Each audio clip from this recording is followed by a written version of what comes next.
Welcome to A Tangent About Dragons, the new 5th edition real play D&D live stream from the Tangent stream, I guess. I am Alex Bullivant, also known as Noodles. I will be your dungeon master for this evening. Joining me today, the illustrious Sparks, as always. Say hi, Sparks. Hello. The ever-present Myr, who will be playing a character that we'll introduce in a second. Say hi, Myr. Hello. And the effervescent Pokerpug, who will no doubt annoy me greatly throughout the next hour and a half or so. Say hi, Poke. Hello. We begin on an airship. What was the airship called again, guys? Gubbin. So we start on the Gubbin, which is the airship that all of our players currently live and exist on. This ship is on its way to its current destination, the port town of Shale, which is a harbour town on the tether of Marsden. Hertha sits in her captain's quarters. You can hear the rumbling and the groans of this airship as it's sort of less graceful is not the word I would use to describe this ship. A lot of airships in the current age have been engineered to a point where they actually fly pretty well. These giant hunks of metal can stay in the air under their own power. Besides a service here and there, they generally seem to fly pretty well. The Gubbin is a beaten up mess of a ship. It's pretty of busted. sorts. It flies, but whereas with a normal airship you would say, yeah, it flies. The Gubbin is always more of a it flies. 2 rooms down is a water genasi by the name of Yosefa, who is sitting in her newly acquired room aboard the Gubbin, and in the room next to Joey is a small gnome lady by the name of Wren, who really enjoys being sort of further towards the back of the ship, where all the grunts and the groans are far more prevalent. Wren, of course, played by Sparks. Yeah. Someone has pointed out that these doors are far too big, which, yes, you are correct. However, this is clearly a rough blueprint. You're fine. When they built the ship, there was 30% off on doors, but what we didn't realise is we were still paying full price. We just got larger doors. Yeah, like effectively, yes. Yeah, 30% larger doors. On the lower deck of the ship, and indeed the reason why you're all here, is a crate that's been very well packed together. It took 2 of you to bring it onto the ship comfortably. Where you guys came from, I believe it was Hertha who first noticed a message up on the post office board. Joey. Yeah, it was Joey. It was Joey who got the mission. Yes, she noticed a thing tacked up on the local post office board, basically offering 10,000 gold for safe delivery of this package, this large crate. 5,000 now, 5,000 on completion. You guys have been in transit for about 2 days now with this mysterious crate in the hold. The only stipulations that came with this were that you hand it off to a contact who will make themselves known on the other end, and you were to not look inside this package. I assume none of you have looked inside the package. No. I considered looking in it, and then you made me very scared to look inside the box. So a couple of days ago, Sparks, expecting me to say no, asked if he could look inside the box. And I apparently far too quickly said, yeah, sure. Well, and now he is scared of the box. And the clapping. I thought if I look inside it before the campaign starts, my character can't die, but that logic kind of... Incorrect! ...died. Along with my curiosity. Hertha, as you're sort of sitting, when the what you've come to know as the telltale chirps of the autopilot requesting a handover comes screeching in from the adjacent room. You know from this that you are approaching your destination, and must begin the sequence necessary for gaining clearance to dock your ship and landing it. So if you would like to attempt to assemble your crew, then now would be the time to do that. Just quickly regarding people talking about opening the box and stuff, my favorite theory that the players have come up with for what's in this box is that there is a small gnome or creature inside which, when you open the box, it flashes you with one of those Men in Black memory erasure things. Yeah, very true. And makes a little tally as to how many times you've looked in the box, and then you forget you've looked in, and it's just kind of counting how many times you've looked, and actually you think you haven't, but you. Yeah. that So like 50 basically, times. we've all looked in the box about 20 times already. That's what happened. But we But the don't know thing- that. That's The our thing where theory. that theory starts to either fall apart or get infinitely better is the fact that this box, when you look at it, is still perfectly sealed. So at some point, you must have looked inside this box, this gnome must have given you a talking to, and then somehow convinced you all to perfectly seal this box again before wiping your memory. Sparks, when you said a little gnome inside flashes you, I got a little bit scared. Well, I'm playing a little gnome, so we'll see how this goes. Hertha is the captain just because she has a boat. Yeah, okay. So, It's a ship. a boat. She's gonna, she hears this, so she's gonna be like, oh, okay. And she's just gonna, kind of mosey around, look around in the steering area. Okay. And then she's just gonna, I think she needs Joey because they're gonna have to communicate with the port. So she's gonna mosey around, she's gonna go to Joey's door and be like, You do have an internal intercom system, so you can call on people from inside this cabin. Hertha does not do nice. that, however. She's just gonna go to Joey's door. She just kind of timidly knocks on the door and is like, Joey, hello, we're approaching the thing, so we should kind of, yeah, and then she leaves and goes back to the, to the thing. So Joey's already up, so she's just going to kind of throw the door open and run into the room because she's very excited to be landing at port. And she's going to kind of, essentially, she's going to kind of push past Hertha really hard to look out the window. Okay, so how can we move aside if we're all going But to be she's crammed going to be into the looking same out the room? window and kind of like, oh, holy crap, we're going to land. Do you know how to do it or do you want me to do it?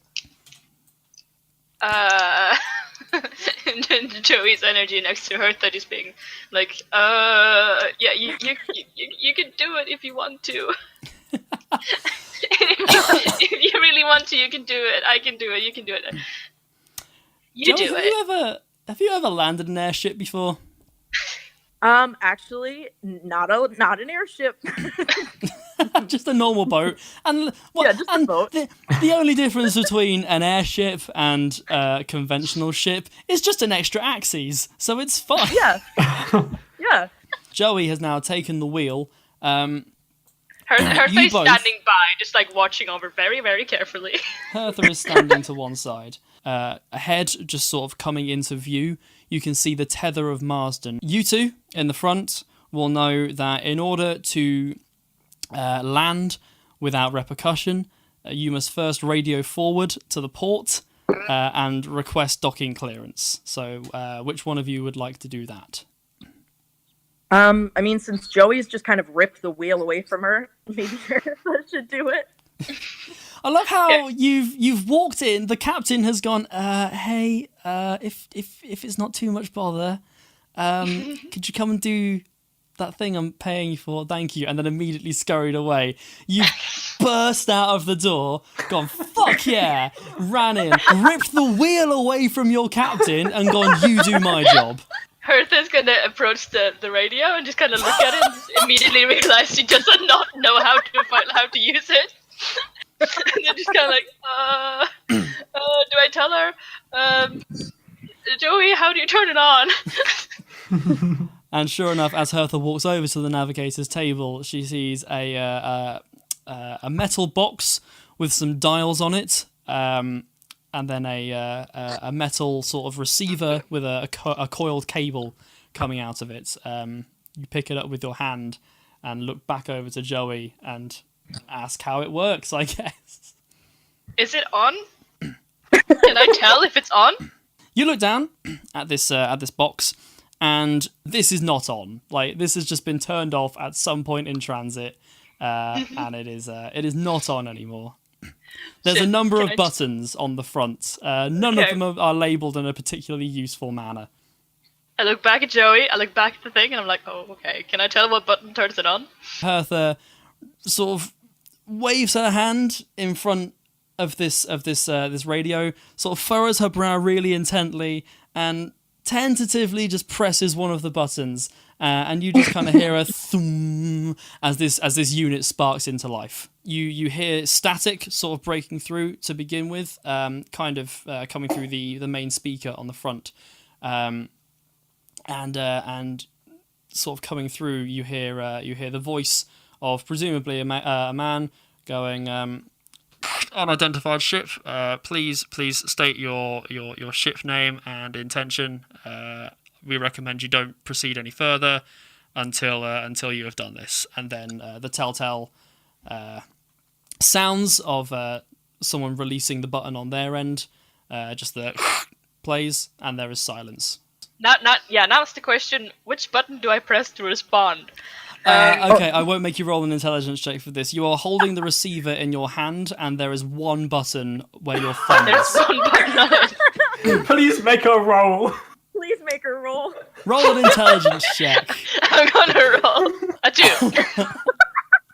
You just sort of stand there, this receiver in your hand, looking around. Again, like you worked out that the buttons on the front of this thing do something, so you're just kind of like scowling, and you're like holding this receiver out of your way as if like it covering your eye line is somehow hindering your progress here, and you're just pointing at buttons. Joey, you notice this, and as the navigator, you understand full well how to use the radio. I'm so glad you made a roll. Hertha just looks over her shoulder at Joey, just like, help me. Joey's just gonna roll her eyes and be like, fine, you take the fun part, and then she'll go home and take the radio. Hertha's just gonna clutch like the steering wheel. I'm like, okay, I'm safe. Oh, phew. Okay, I know how to do this. With everybody back at their actual assigned positions for which their characters were designed. Joey's gonna take it. She's gonna say, "This is the Gubbin. We're requesting a landing as soon as possible. I want to put this on the ground." The response comes through as like, receiving you, Govan. We have a landing space available for you. Please proceed. And then they ring off. Feeling slightly embarrassed at the fact that you can flawlessly handle an entire ass boat, but can't work out how a radio works.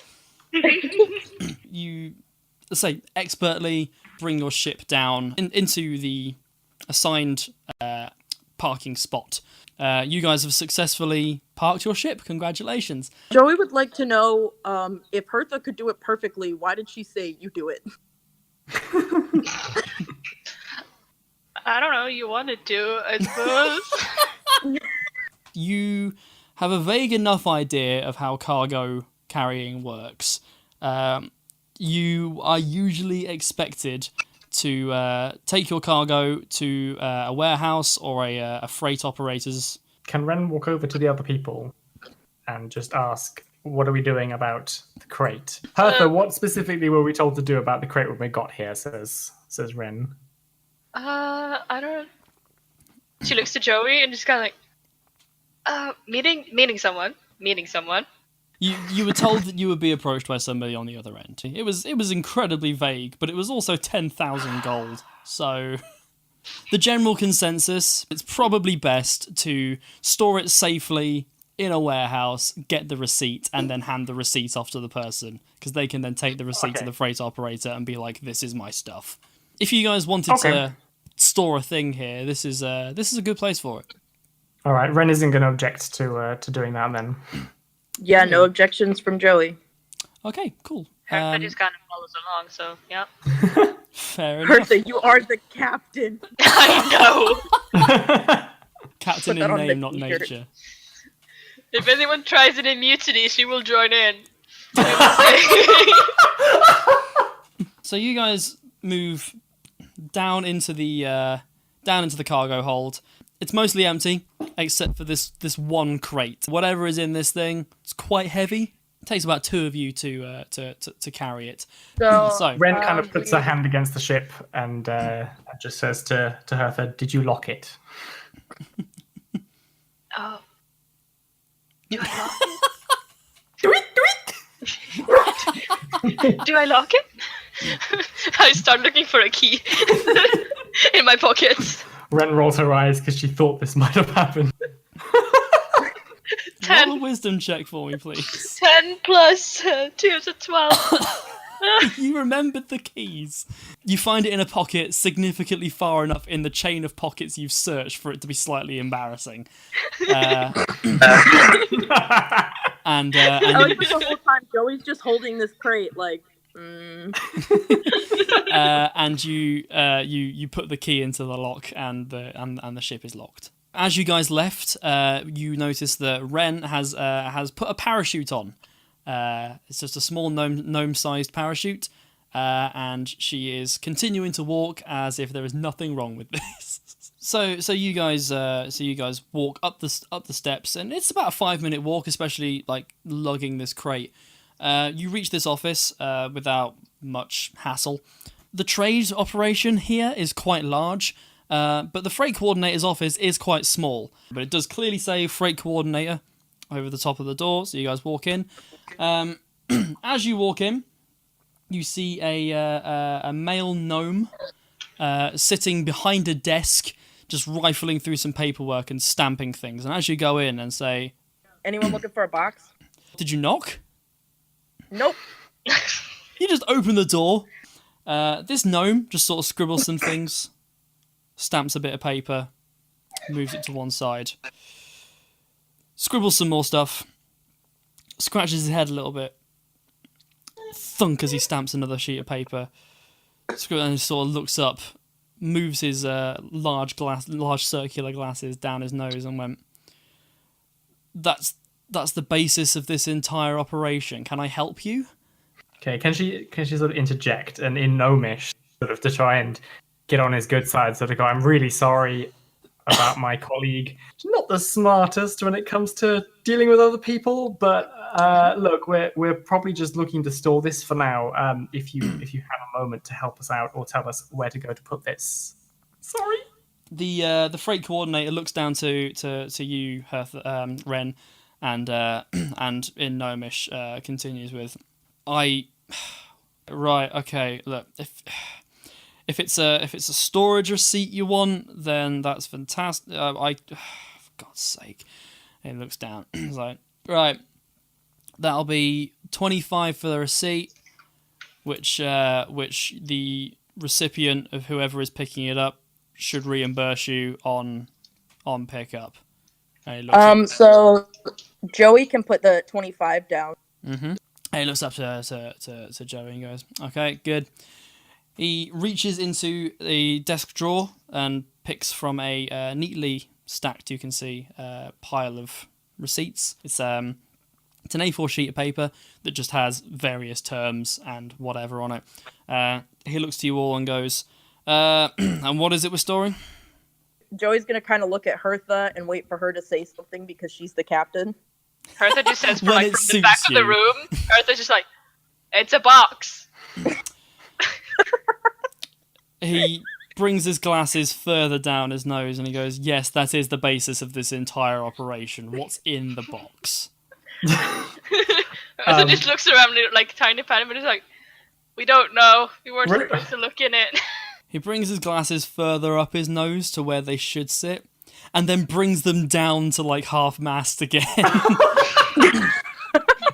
So you mean to tell me that you were offered a large amount of money to deliver a package of unknown description to my dock?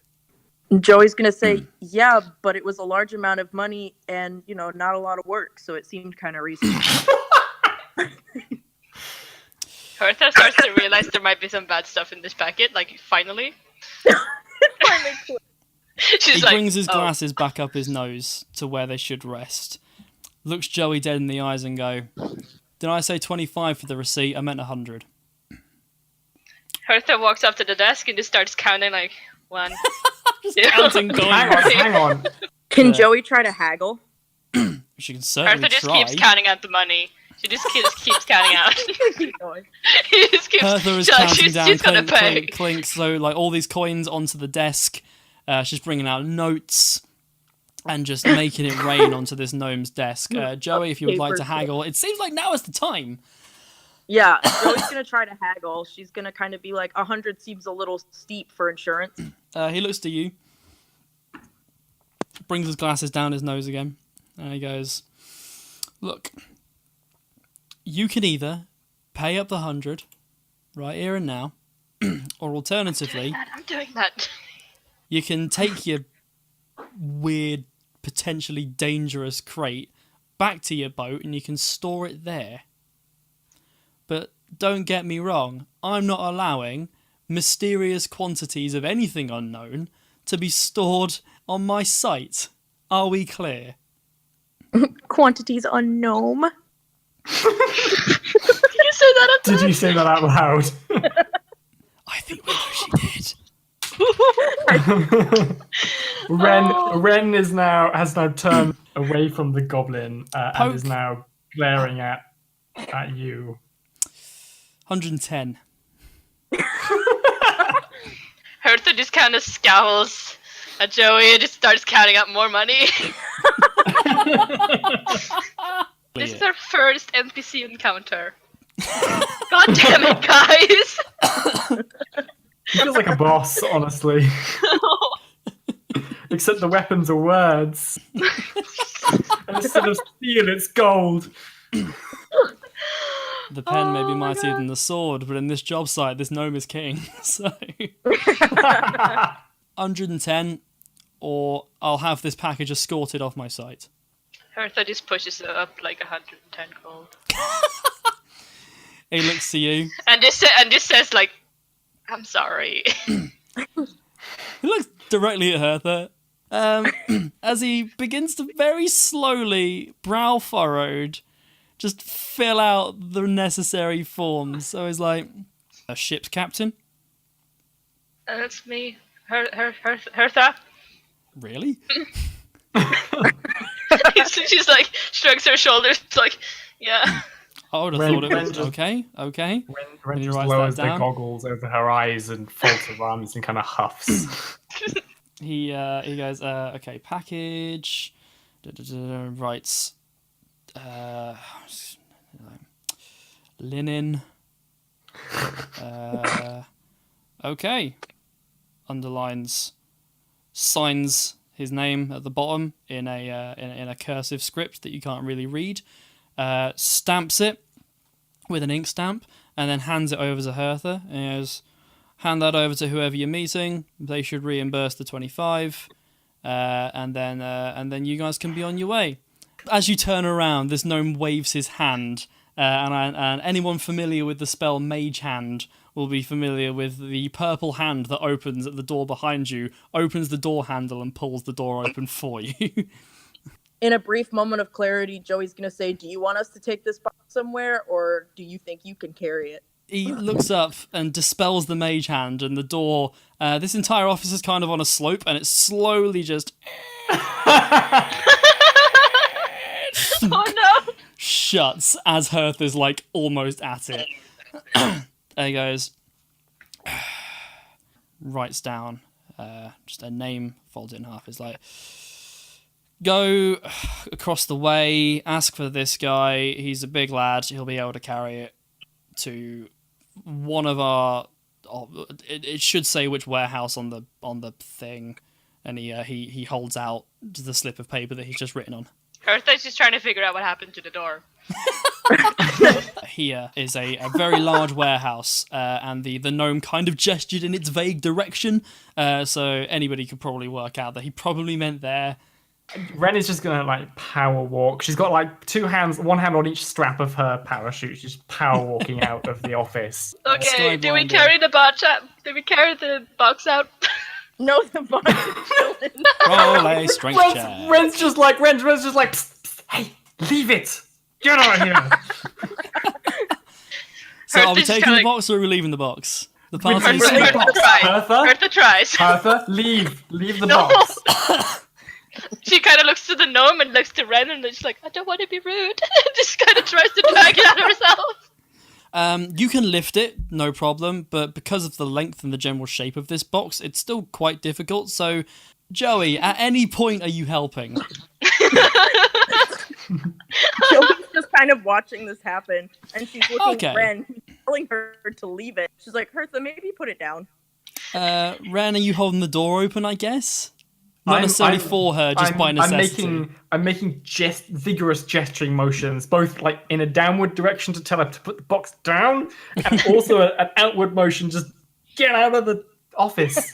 As Hertha just starts to move forward, you just hear just the general scraping of just like wood on wood as Hertha just drags this box across this person's floor. This isn't a particularly nice office, but you have made the floor worse. Oh no! She panics and drops it. She drops it. The gnome looks up and is like, "Would you rather mind please getting out of my office?" Joey's gonna throw one extra gold piece at the gnome. And... It You're gonna hit flies him in off the into the corner of the room and hits a potted plant. You chip a bit of the pot. No!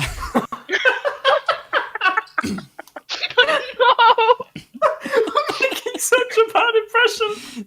Oh god, what happens when we actually have to fight something? Jesus, we can't even handle paper. Just taking stock of what's just happened, you guys have left the freight coordinators building, leaving your package in there.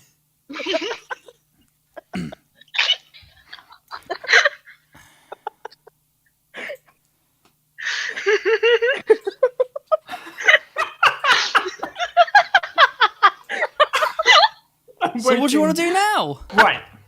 Wren is gonna like storm up to Hertha, and she's gonna like storm up to her knees essentially. Even though Hertha is 210, she's still very scared of Wren. So Ren storms up to her thighs. I storm up to her She's thighs. scared. I give her a fair prod in the thigh. I'm like, Hertha, why do you let people treat you like that? Come on, you need to stand up for yourself and not just pay people money when they ask you to. okay. Yeah, I'm just like, look, you need to be a little bit more like wary of people and less like happy to do whatever they say.